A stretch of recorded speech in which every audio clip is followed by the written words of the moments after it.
С момента рождения у человека начинает формироваться модель окружающего мира. Подобно тому, как нарастают годовые кольца у дерева, день за днем, образ за образом формируются все новые слои психики. По мере роста ребенок перенимает действия родителей как готовые программы. Причем не так важно то, что родители говорят, как то, что они делают в конкретной ситуации. Таким образом формируются поведенческие программы жизни в семье. Когда круг общения выходит за пределы семьи, у человека начинают формироваться новые программы поведения в обществе. Они могут быть как естественными, так и навязанными извне. Зачастую мы сталкиваемся с тем, что кто-то создает иллюзию личного выбора человека для достижения своих собственных корыстных целей.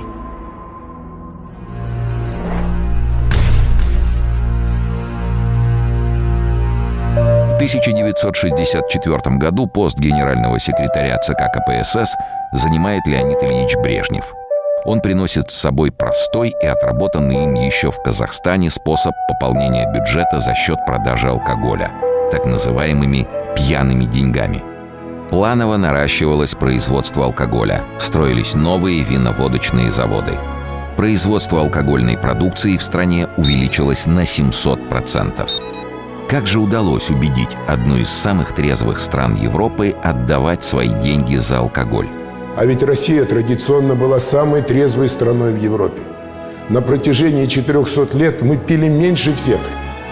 К началу 1960 года один советский человек в расчете на чистый спирт пил меньше англичанина в 3 раза, меньше американца в 7 раз и меньше француза в 10 раз.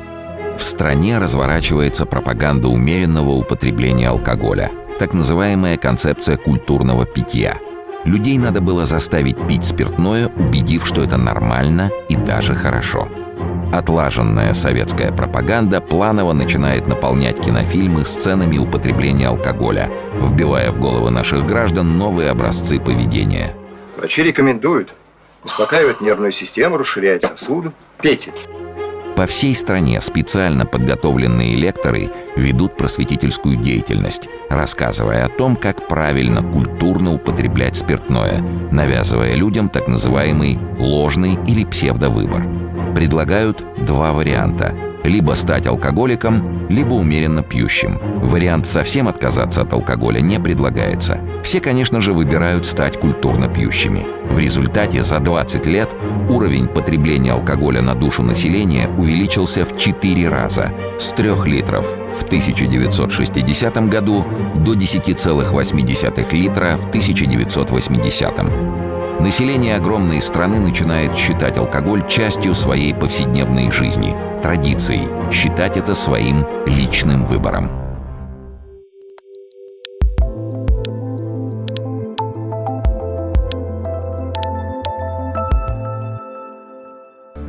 По сути, нас стали учить культурно принимать наркотик. Ведь основу любого алкогольного изделия – пива, вина, водки, коньяка, неважно, дорогих или нет – составляет этиловый спирт – этанол. Его химическая формула C2H5OH. Этому нас учат даже в средней школе. Но нас нигде не учат, что алкоголь является наркотическим смертельным ядом.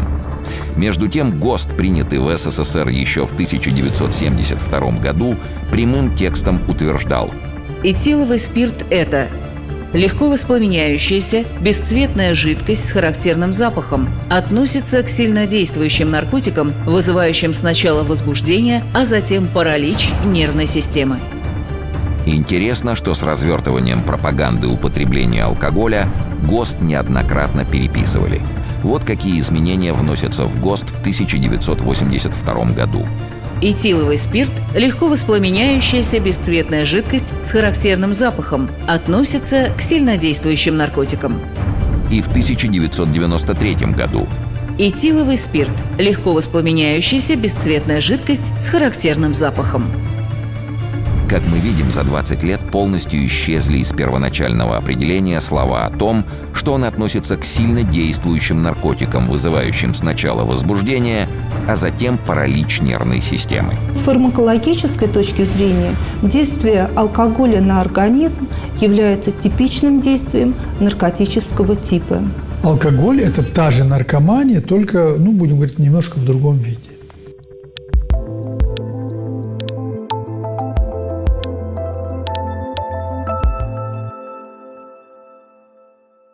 Рост алкоголизации в стране привел к резкому падению рождаемости и росту смертности.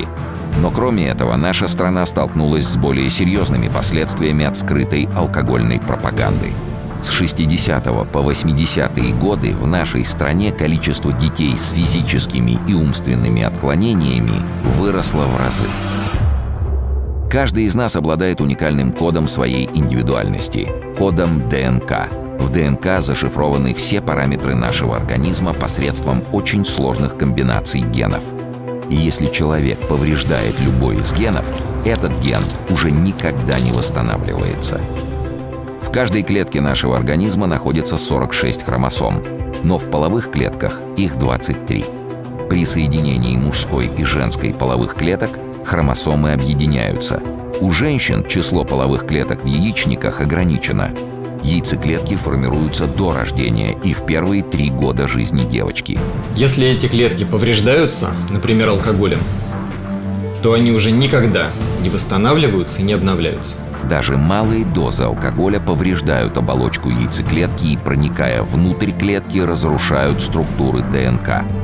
И нельзя предугадать, какая яйцеклетка будет оплодотворена сперматозоидом – здоровая или поврежденная спиртом. Я хочу обратиться к девушкам.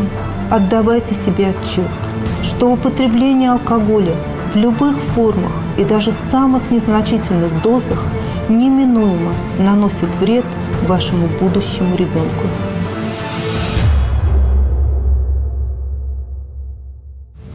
На генетику мужчин алкоголь оказывает не менее пагубное воздействие, чем на женскую.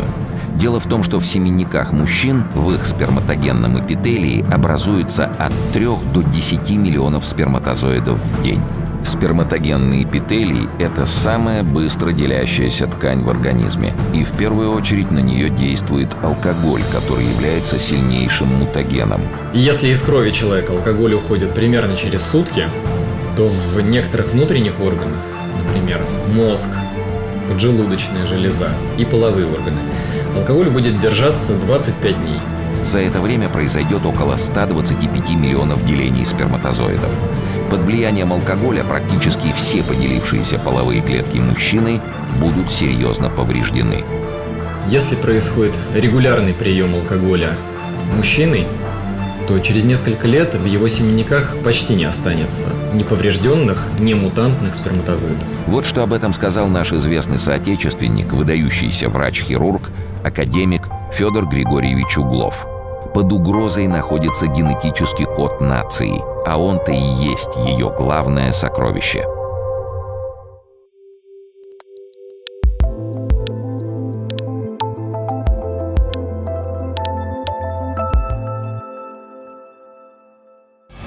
За счет чего еще можно увеличить продажу алкоголя? Конечно, расширяя рынок сбыта, привлекая к спиртному женщин, молодежь, детей. Очень многое делается, и это надо понимать, для того, чтобы смотивировать молодого человека к алкоголю. Что же можно придумать, чтобы вовлечь молодежь и детей в употребление алкоголя? В большинстве случаев сложно заставить подростков отдавать деньги за водку, и алкогольные компании нашли простой выход. Можно уменьшить содержание спирта, добавить подсластителей, улучшителей вкуса, создать яркую упаковку. Самые социально опасные алкогольные изделия – это слабые изделия. Это пиво, вино, это коктейли алкогольные. В свое время я участвовал в проекте создания известного алкосодержащего энергетического коктейля. Это то, с помощью чего можно подсадить молодежь на употребление алкоголя. То есть это промежуточное звено между водкой и колой. По вкусу похоже на лимонад, а запах алкоголя в нем тщательно замаскирован ароматизаторами. Надо сказать, что компания потратила много времени и средств, чтобы получить официальное разрешение на его продажу. Зато сейчас это один из самых продаваемых коктейлей на рынке, несмотря на частые случаи отравления подростков.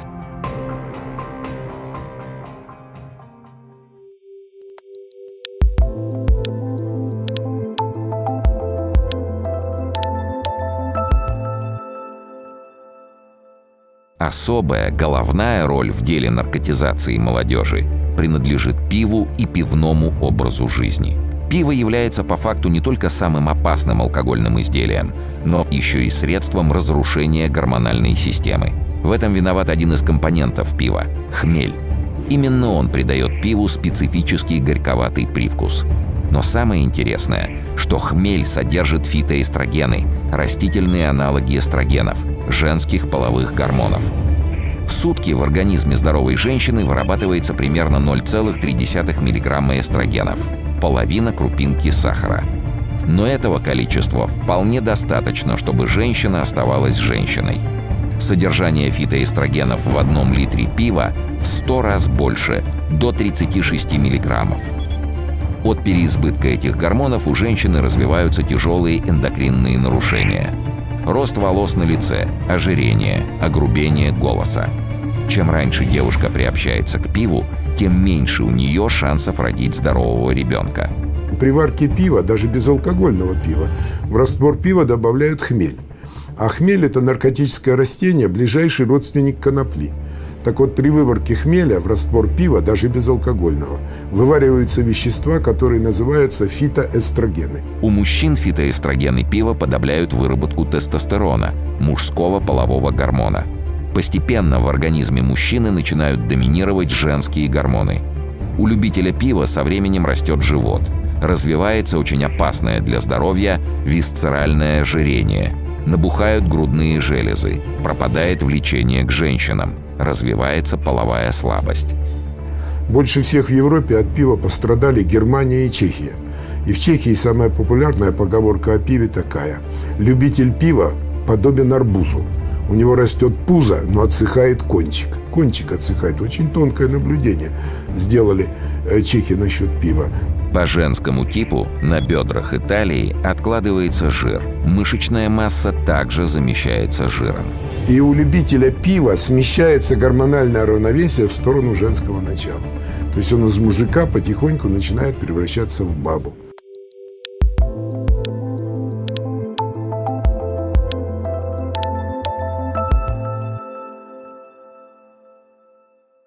Для достижения успеха манипуляция должна оставаться незаметной. Успех манипуляции гарантирован, когда манипулируемый верит, что все происходящее естественно и неизбежно.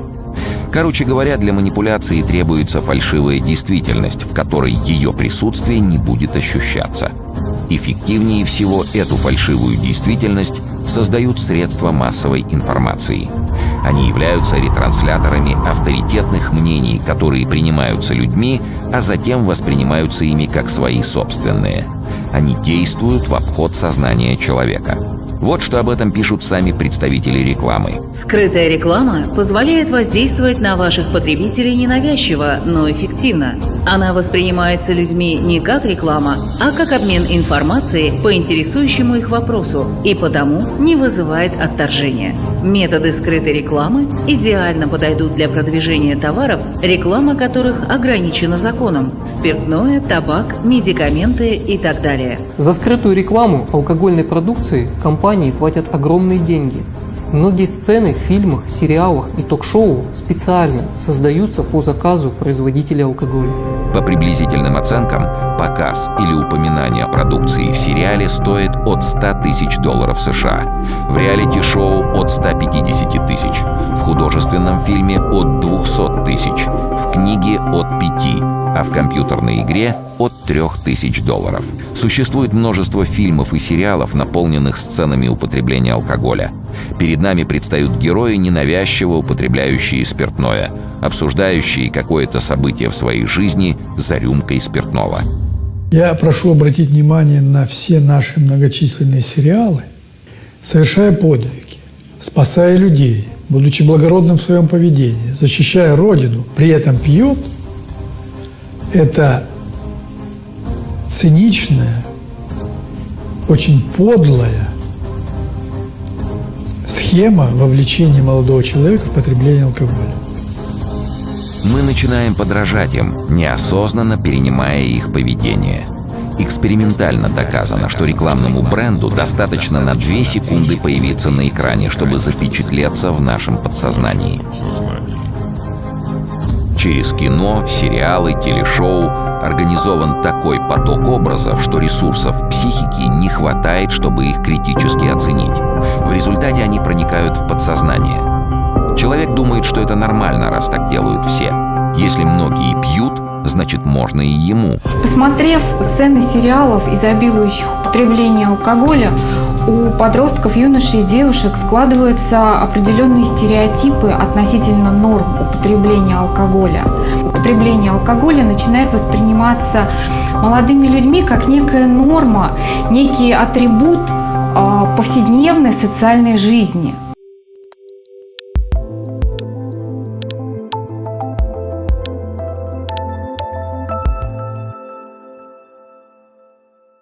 Скрытая реклама подстерегает нас на каждом углу. Одним из примеров скрытого программирования сознания подростков является реклама в магазинах. После 18, 18 лет подтверди. Все это способы манипуляции производителями алкоголя. Алкогольными компаниями был придуман хитрый способ манипуляции сознанием молодежи – внушить подросткам, что алкоголь – это признак взрослости.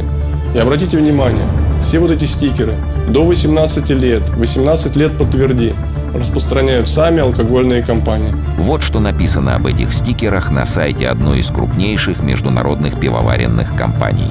Следует отметить, что использование данного знака не предусмотрено федеральным законодательством. Этот шаг является инициативой самих компаний.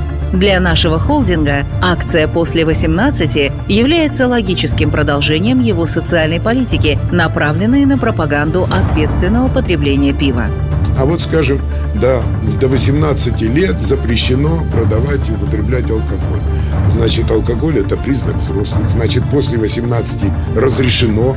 Ну, значит, давай стремись, молодой человек, стремись к тому, чтобы побыстрее приобщиться к этой взрослой жизни. Так, они втягивают их в употребление алкоголя, заставляют думать: я пью, значит, я взрослый.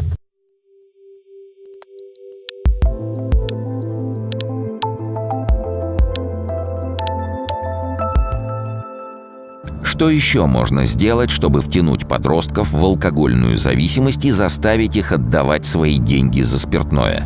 Можно программировать сознание молодежи прямо в школах. В июне 2012 года в Совете Федерации Российской Федерации одной из крупнейших международных пивоваренных компаний была представлена программа для школ «Семейный разговор», в соответствии с которой специально обученные психологи уже проводят программы для школьников и объясняют им, какое значение имеет ответственное употребление алкоголя. И алкогольные компании не смущает, что есть прямой запрет правительства России на такую деятельность. Распоряжение правительства России от 30 декабря 2009 года. Вот такая методичка была представлена участникам круглого стола в Совете Федерации. Обратите внимание на приведенные из нее цитаты. Для людей, пьющих ответственно, употребление алкоголя – нормальная часть жизни. Если вы пьете благоразумно, ваши дети с легкостью переймут положительные привычки. С медицинской точки зрения, алкоголь – успокоительное средство. Если такие программы представляются на таком высоком уровне, остается только догадываться, какие колоссальные деньги зарубежные компании тратят на приобщение нашей молодежи к алкоголю.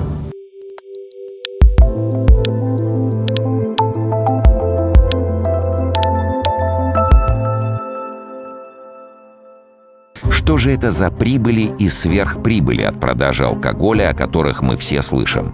Насколько на самом деле прибылен этот бизнес? Люди старшего и среднего поколения помнят, что в советское время доходы от алкогольной монополии были сравнимы с нефтяными. В 1992 году государство отпустило монополию. В результате потребление алкоголя, а также смертность наших соотечественников увеличилась в 2 раза. По закону, например, минимальная стоимость одной полулитровой бутылки водки составляет 170 рублей, тогда как стоимость ее изготовления всего 15-17 рублей. Это означает, что продажа каждой бутылки приносит 1000% прибыли. Вообще мало кто знает, что себестоимость содержимого в алкогольных продуктах очень низкая, и качество самых дорогих практически не отличается от самых дешевых.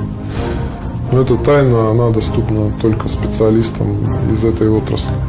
Фактически вам предлагают купить яд по той цене, которую вы можете себе позволить. Алкоголь – это яд. Если мы говорим о качественном алкоголе, мы говорим о качественном яде. В настоящее время, по оценкам экспертов, более 90% всех алкогольных предприятий принадлежат иностранцам. Это колоссальный бизнес и колоссальные прибыли. И покупая каждый раз дешевое российское пиво, мы участвуем в огромных прибылях гигантских корпораций, которые делают свой расчетливый, холодный бизнес на нас с вами. Основные пивные компании принадлежат зарубежному, европейскому, азиатскому и американскому капиталу. Если кто-то считает, что он пьет пиво «Сибирская корона» и тем самым является патриотом, он глубоко заблуждается. Там за океаном сидят хитроглазые люди, которые хохочут до слез, смотрят, как люди гробят здесь свое здоровье, уничтожают будущее, калечат своих детей, и при этом все сверхдоходы несут им туда, в их огромный и толстый карман. Например, доходы от пива «Клинское», «Толстяк», «Волжанин», «Сибирская корона» уходят в США. Доходы от пива «Невское», «Балтика», «Жигулевское», «Яр-пиво» в Швецию, «Старый мельник», «Белый медведь» в Турцию. А что же получает наша страна? По данным Общественной палаты России, прямые и косвенные убытки от потребления алкоголя более 1,7 триллиона рублей. То есть это в 20 раз больше, чем акцизы. На каждый полученный рубль страна теряет 20. А нам остаются болезни, горе, смерть, дети-сироты и так далее.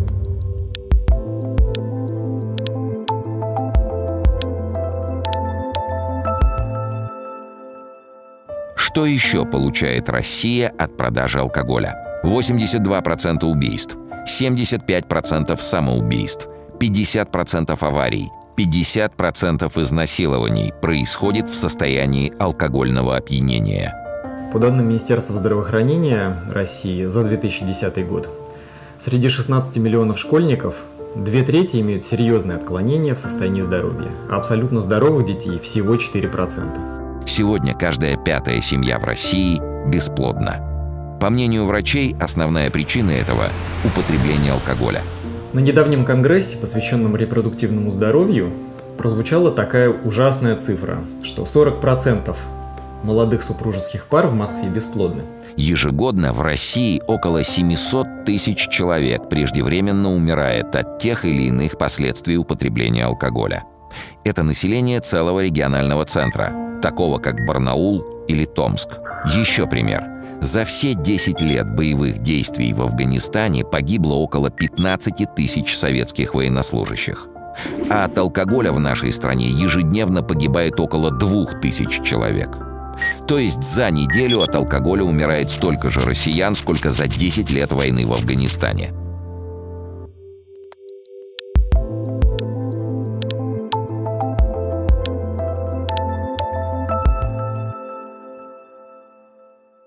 В одни сомнений, в одни тягостных раздумий о судьбах моей Родины. Ты один мне поддержка и опора, о великий, могучий, правдивый и свободный русский язык. Не будь тебя, как не впасть в отчаяние при виде всего, что совершается дома. Но нельзя верить, чтоб такой язык не был дан великому народу.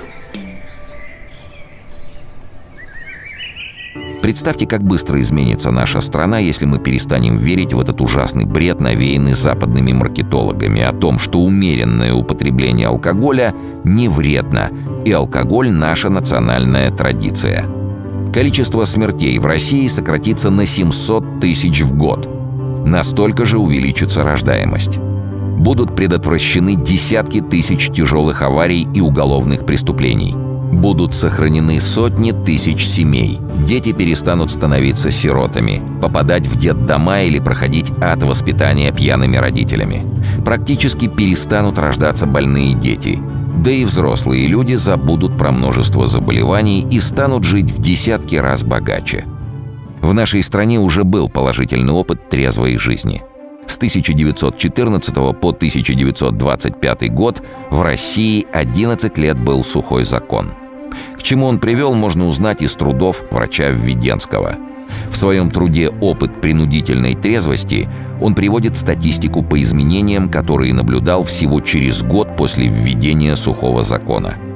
В Петрограде в августе преступность сократилась на 20%, в Москве на 47%, в Тамбове на 43%, в Туле на 75%, в Костроме даже на 95%.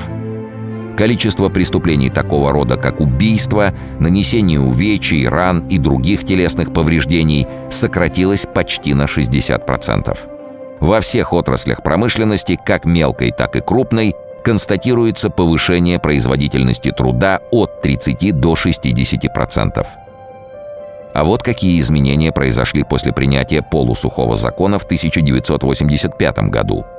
С 1985 по 1987 годы продажа спиртных изделий в расчете на одного жителя сократилась в 2,5 раза. В результате принятых мер за эти 2 года на 36% сократилось количество прогулов в промышленности, а производительность труда повышалась ежегодно на 1%, что давало казне 9 миллиардов рублей. Количество преступлений сократилось почти в 1,5 раза. В 1986 и 1987 годах в стране рождалось на 600 тысяч младенцев в год больше, чем в каждом из предыдущих 46 лет.